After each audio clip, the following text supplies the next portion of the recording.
Hello, I'm Scotty O with Ecstatic Hearts Tantra. Welcome to our Tantra Talk. Today's topic is going to be on sexual safety.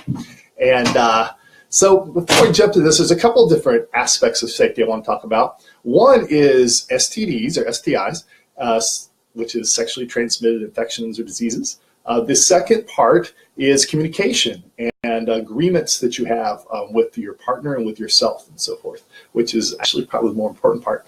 But before we start, let's just begin with an Aum. And this is a Tantra technique to help you ground, get inside your body, and relax. And and if you're going to talk to someone about STDs, let's say you found out that you have something and you want to share it with your partner, I'd recommend doing something like this, a practice to ground, to get calm and relaxed before you talk to them. Because if you're upset, then they're going to be upset, and like your emotional state that you're in when you talk to them is going to help create that with the partner. So the more relaxed you are, the more understanding, the calm, the more understanding they're going to be.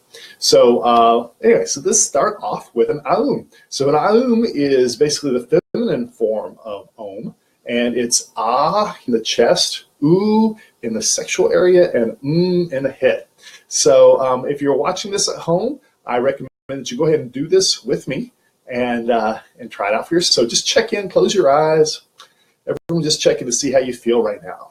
If this is a nervous topic or you're just finishing the day, just listen to any thoughts and feelings, sensations going on in your body. And then we're going to try the practice. So just follow along the best you can. Put your hands over your heart if you're not driving or something, and make this sound. And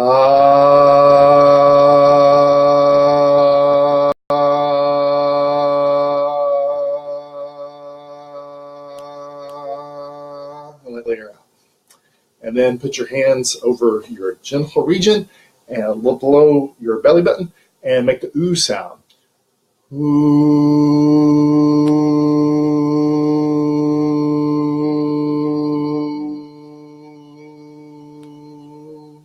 And then put your hands over your third eye or forehead.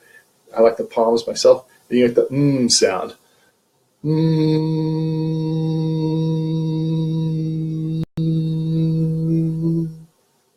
And so you put them together, and it's Aum, all in one breath. And we're just going to do this 3 times. So feel free to do this along with me.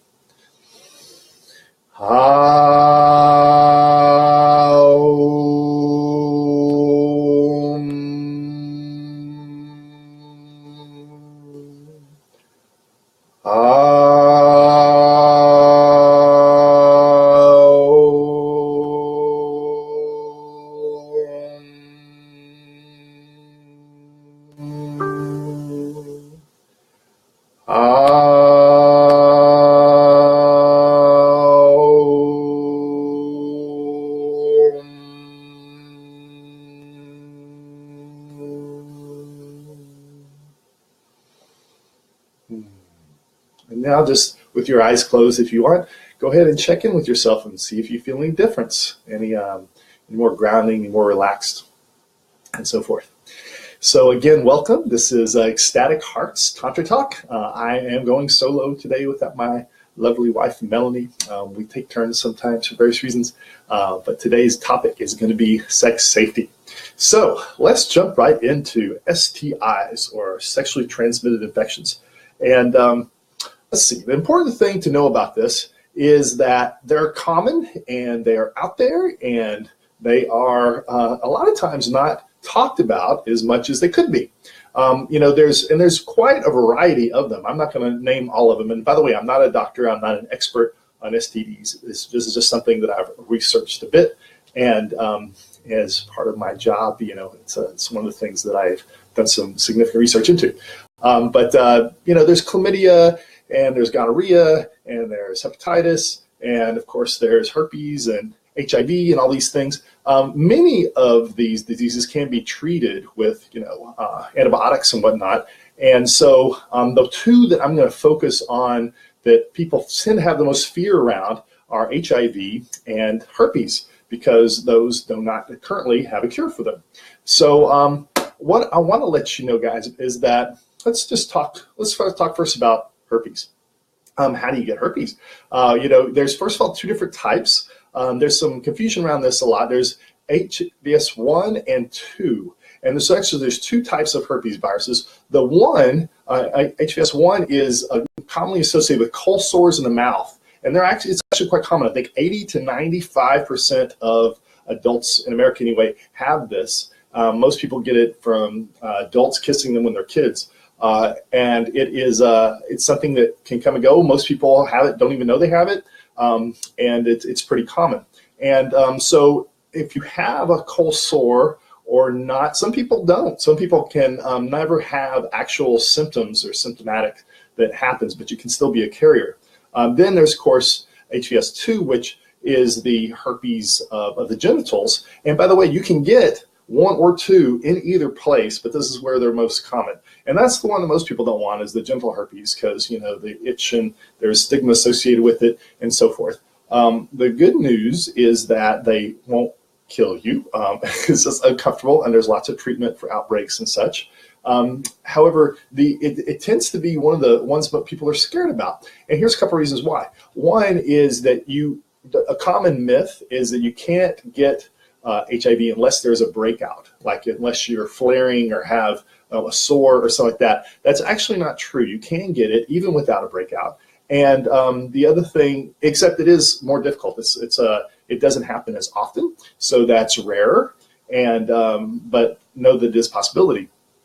Secondly, you can actually get cold sores, the HIV-1, by giving oral sex to someone else. You can actually infect the genitals as well. So even if you just have the very common one, it's possible to transmit that orally to your partner's genitals as well. And so that's just something to know about. How afraid you want to be about it is up to you, because everyone has different risk tolerances. And I don't think it's very common, but I don't know the exact statistics. The other thing about herpes, which is a little scary, is that they say that you can actually get it like by like a towel or something. Wipes it off. If someone uses the same towel and there's pus on it or whatever, it can technically spread that way. But again, that's pretty rare. And I don't think it's something you need to worry about too much. But anyway, that's what I know or read about herpes. The other thing, let's talk about HIV for a minute. HIV is, the difference, by the way, between HIV and AIDS is that HIV is the virus, and AIDS is what happens when the virus attacks your immune system to such an extent that you start having like weakened immune systems and all sorts of health issues and so forth. What is cool about this now is, unlike the 90s, it's no longer a death sentence. They have a pretty advanced medicine now, and that if you take medicine for HIV, it can basically eliminate all of your symptoms, or you won't have symptoms. In fact, there's something called a viral load. If you have like a very high viral load, that means it's kind of like how contagious you are.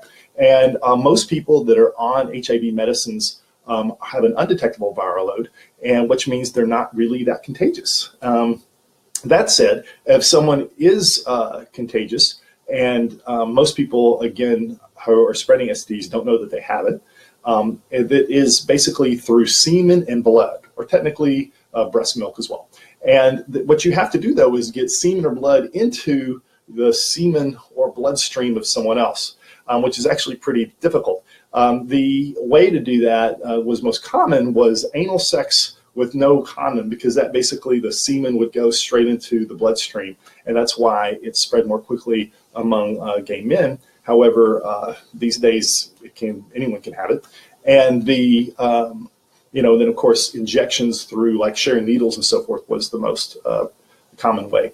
However, oral sex is relatively safe. You can actually this is if the woman can actually give it to a guy if he's performing cunnilingus, because her fluids, if she's a squirter or something, can actually get into the guy's mouth if, and this is rare, if his mouth is sealed.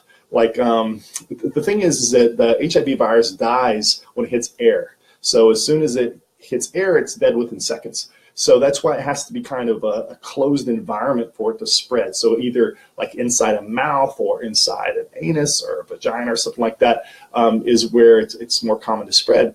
And so, I mean, that's good news, and that, cunnilingus is pretty safe, and so is fellatio. But you probably want to avoid swallowing if you're doing fellatio, because even though it's safe in your digestive tract and so forth, if you have like bleeding gums or something and it's a closed seal, then it could potentially spread that way.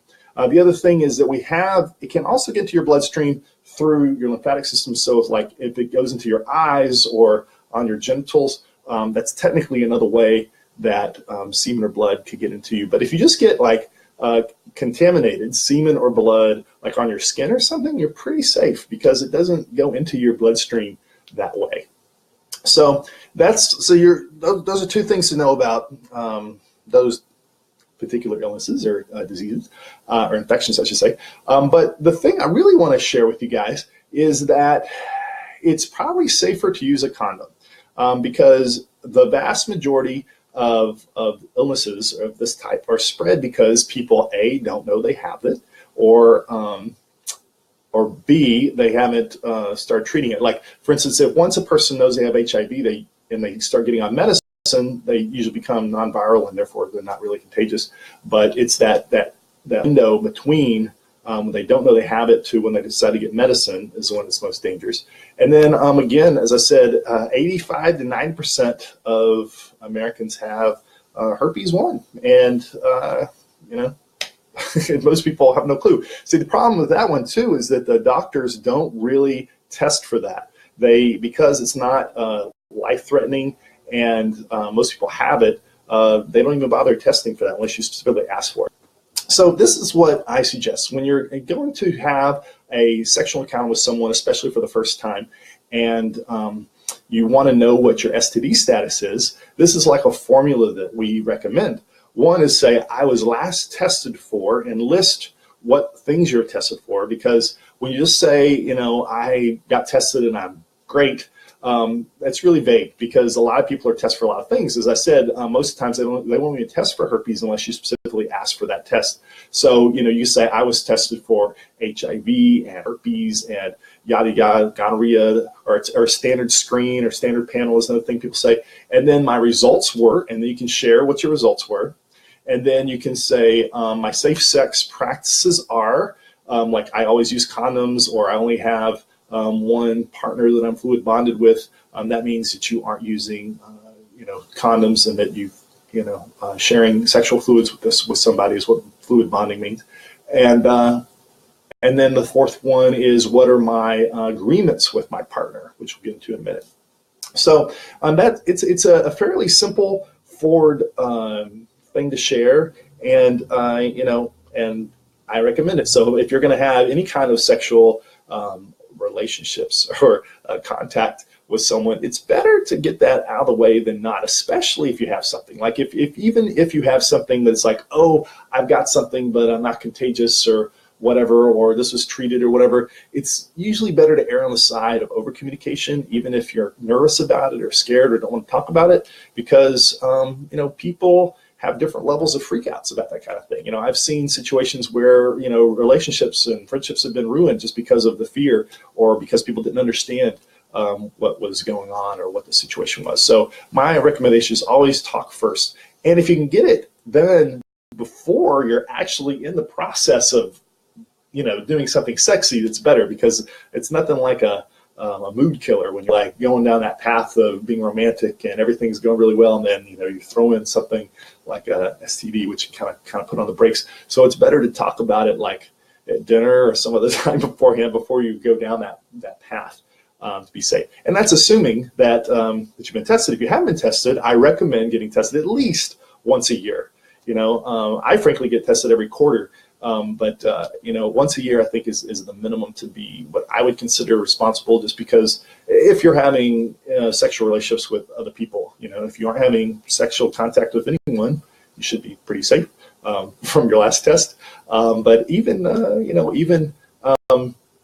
being with a partner is not necessarily a proof, for instance, like you can still get the HIV-1 from kissing other people, So if you want to know about that, there's not a whole lot you can do about it, but you might want to know. So anyway, so it's just good to be tested. It's good to communicate. And that's all I'm going to say right now about STDs. If you have any questions or whatever, feel free to jot them down and I will do my best to answer them. The same part, before we do that, let me give you a little Tantra technique too. There's something called the Tonglen breath. The Tonglen breath is a great way to breathe where you're basically going to take in all of your angst, all of your stress of the day, all of your ickiness, and breathe it in, and you want to feel it. You fully want to feel it and express it in your body, and then you want to breathe out with a smile, with love and acceptance. All right, let's try that together. So if what you want to do is go ahead and take a breath, and you want to think about something that's bothering you. And this is a great one to do if something is actually bothering you. So if you're angry and stressed about something, or you've just got some ickiness, you're just clearing off the day. So do that now. Then breathe in. Any kind of ickiness, and feel it percolating in your body, and just like revel in your ickiness. The only way to get through emotions is to fully feel them and fully experience them and let them out of your body. So then when you hold your breath and you're feeling all this gross crap or whatever, then breathe out and exhale. So try that again. Breathe in, feeling anxiety, stress, whatever negative you want to call it, negative emotions you're feeling, and then just transmute it in your body and let it out. One more time. Breathe in, feeling tension and anxiousness and everything you can, and then breathe out with the relaxation, love, and acceptance.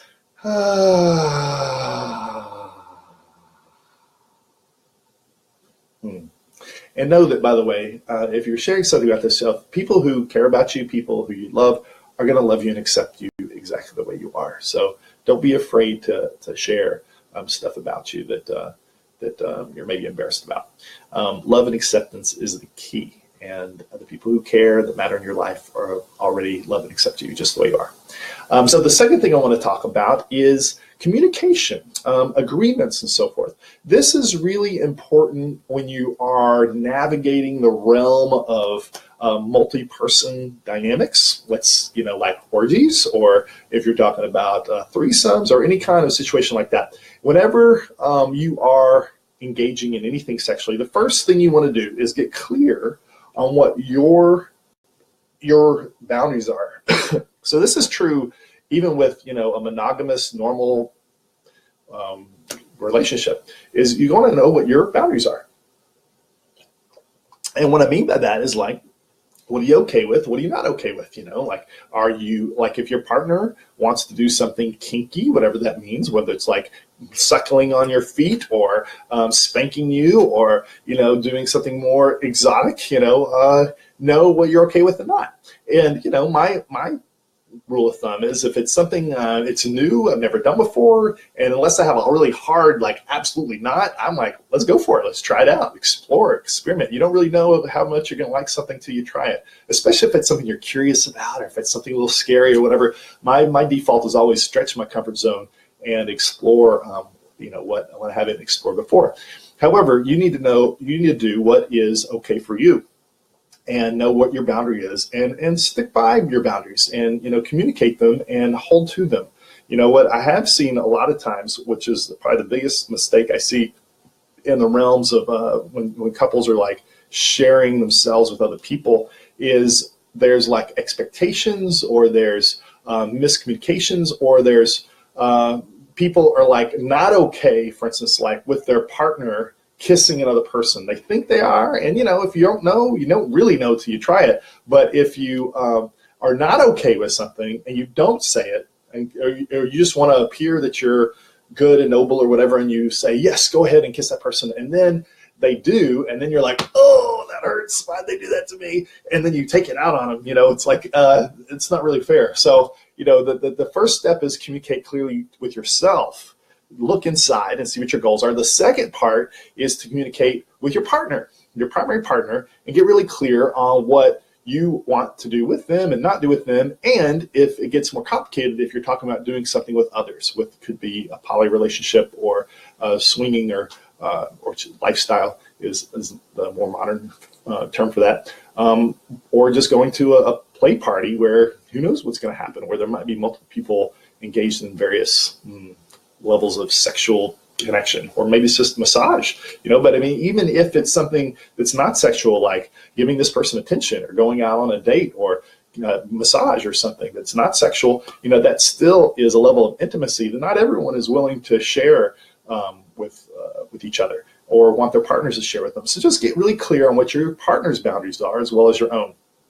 So then the next thing to talk about is consent. So I want to go into what some good suggestions and rules we have when you are in a group dynamic. So these are just guidelines on consent. And I personally prefer them to be verbal. Some people, especially in the lifestyle community, like to have nonverbal, like types of asking and requesting for what they want. But I think that's tricky. And unless you're experienced in that realm, or you already have kind of pre-existing relationships and know what the people want and don't want, it can be a little more confusing. So my rule of thumb, especially when you're new to this, is start off with verbal, like actually say what your boundaries and what your requests are out loud, and be specific. So ask, specifically. For instance, if you see a cuddle puddle of people and you want to go in and play with them, instead of saying, hey, may I join? Like, what does that mean? It could mean like, I want to just stand here and watch you guys and observe how beautiful you are. It could mean I want to jump in and have sex with all of you or something. And that's a big wide range of possibilities in there. So be specific. Say, hey, would you mind if I lay down and massaged your right kneecap or something? Whatever it is, be specific about what it is you want. And then if you want to escalate, like let's say that it starts off with massage, but say, now I'd like to kiss you, or some say, would it be okay if I were to kiss you? And go ahead and make a request. I'm a big fan of language of request. May I, or would you? It's softer. It's more honoring the other person's ability to say no and empowering them. If you make demands in sex, it's like, do this, stop that, whatever, it can really come across as kind of harsh and disempowering for the other person. So just a general rule of thumb is when you are making any kind of statement or something, some feedback or whatever, a request is a good way to do it. And if something, by the way, isn't working the way that you want, one of the things you can do is just shift the attention. For instance, let's say you're engaging with your partner in intercourse, and for whatever reason, it's just not doing it for you this time. One of the things I see people make the mistake of is they stay in the process because they feel like they should, or that they, I seduced them, so now I need to continue going with the one. No, the one key part of consent is you have the ability to change your mind at any time, even if you're having sex, even in the middle of sex. You have the right, man, female, doesn't matter who you are, or or any sexual orientation or sexual type, it doesn't matter. You have the right to change your mind. And the person who cares about you is going to honor that. And so, if you're engaged in something that's not working for you, you can say, like, you know what? I don't know if you're feeling what I'm feeling, but this just isn't working for me right now. May we try something different? Or you could just, you could be more abrupt and just say, stop. I don't want to do this anymore, or you could say, you know what, I've got a good idea. Instead of doing this, why don't we shift to do massage? Like, I'd really love a massage right now. Would you be willing to do that? You can, that's by shifting the focus and attention. So there's a lot of ways that you can adjust or change the situation if it's not working for you. And I say this even like on a date. If you're going on a date with someone and in the first few minutes that it's not working out, wouldn't it be great to say, you know what? I want to honor and respect your time, and this just isn't going to work out for me. So why don't we just part ways here, and then we have free time to go out and find what else we need to do, or find someone else that we can spend our time with, or whatever. Because the truth is it's a big world out there. There's lots of folks. So if you're rejecting someone, don't think of it as rejecting them. It's just a redirection. It's saying they're saying yes to themselves. They're not saying no to you. They don't even know who you are. If anyone ever rejects you for any reason, by the way, especially when asking someone on a date, they're just basing it off of their projections and their past and it's it's all based on their past. It has nothing to do with you. So you should never take any kind of rejection personally, because if they knew you, they probably would not reject you, because we're all amazing people out there, but it has nothing to do with you. So know that. And when you're rejecting other people, don't feel like, oh, I'm like being rude, or I'm not a big fan of the whole pretend to like someone when you don't. Free them up. If you say no thank you, then that allows them to go out and find whatever it is they do want with someone else. And if it's not with you, then free them up and go let them find someone else that they do want to be with. It's kind of silly for us to think that we're the end all be all for other people. So the other part about consent, which is useful, is to say, if it's not a hell yes, it's a no. And what I mean by that is, like, no means no is great, but I would say, like, maybe, or okay, that's also a no, right? Unless it's a yes, hell yes, then go be with someone who is excited about whatever it is that you want to do, right? So for instance, if I ask someone, it's like, would you like a kiss? And they say, sure. I would go, well, is that a yes? You really want a kiss? Or should I just go kiss someone who's more excited about it? I actually ask them. And if they'll go, oh, yes, I want a kiss, then it's like, okay. Then, but if they're like, then I'm like, you know what? I'll come back later, or, when you're more in the mood or whatever. That's the other thing, too, is that things change, like, I don't know about you, but my wife, when she might, certain thing that turns on one day will not necessarily work the next day, and it might depend on the mood or all sorts of things, all sorts of factors. So just know that there's no formula here, and there's no one right way to do anything. Anyway, okay, so back to consent. So just to recap, we want hell yeses versus ambiguity. We want clarity. We want specifics of what we're talking about. We want to verbally, out loud, say yes or no, or what our requests are and what our boundaries are. And the reason for that, too, is that sometimes a person could be in a state where they're like, having orgasms or something, and someone says, hey, may I do X, Y, Z to you? And they're like, oh, they might not even know you're there. They might be so blissed out, so make sure they go, oh, yes. And like eye contact is a good idea, too. Another thing is that if there's a group of people, you need to ask everyone in the group if you can participate in some form or fashion. For instance, if there's a couple and you ask, may I massage your back to the woman? And she's like, sure, I want a back massage. You need to respect that the guy that's with the woman right now is also okay with you joining in, because energetically and emotionally that's a change, that's a shift. And everyone in the circle or whatever is already previously engaging, you want to know that everyone's okay with you participating in whatever format that you are. That makes sense. The other thing, too, is know that a lot of times in a group scenario, it looks like people are just kind of jumping in without words and doing whatever. But that's because they might have a prearranged or pre-existing relationship that you don't know about. You can't really judge and assess, especially in the middle of some kind of group sex dynamic, what's everyone's going on for everybody, because you don't know. You don't know people's history and past. So just because you see someone else do something doesn't mean you should just follow suit, right? All right. So I think those are pretty much the consent rules. If you follow those, they should hold you in good stead. You should be, pretty safe. The only thing that some people say is like, too much talking, like takes me out of the mood and so forth. I really recommend that making sure you have verbal consent works best. It's much better to have a couple of situations where the mood's a little off. You can always go back, and with time and patience, especially tantrically, it's slow, it's connected. It won't be that big of a deal. But if you go down the wrong path with someone, it can be a disaster. And I'll tell you one example real quick, is that we were at a camp out, and there was a lady that had Asperger's syndrome, and someone asked her if she wanted to have sex, and she was like frozen like deer in the headlights. And I wasn't there, so I don't know the specifics, but what I was told is that he thought he had a yes, but I don't think it was verbal. And she didn't object, but she did not get a clear yes. And what I've been told is that that's common among some people who have that syndrome, and you don't even know that you have it. And so they ended up engaging in sex, and it took her also like a few hours, like a day, really, to register what had happened and understand what happened. And she felt she was raped afterwards. And the guy was like, I asked, she waited for me to get a condom, what was that to do? But it just goes back to really got to communicate. You really have to be clear.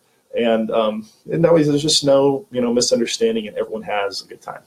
So that's pretty much it. Communicate with what your needs are. Communicate with what your boundaries are, what your desires are. Don't forget to talk about what your requests are, guys, too. Like, ask for what you want. Explore. Try something new. Be excited about trying new things. Make sure that you know what your boundaries are, and make sure you know what your partner's boundaries are. And then and don't ignore the STD conversation. I think it's always safer to make sure that's clear and off the table, too. And that's pretty much it. So this is Scotty O with Sex Safety signing up. Bye-bye.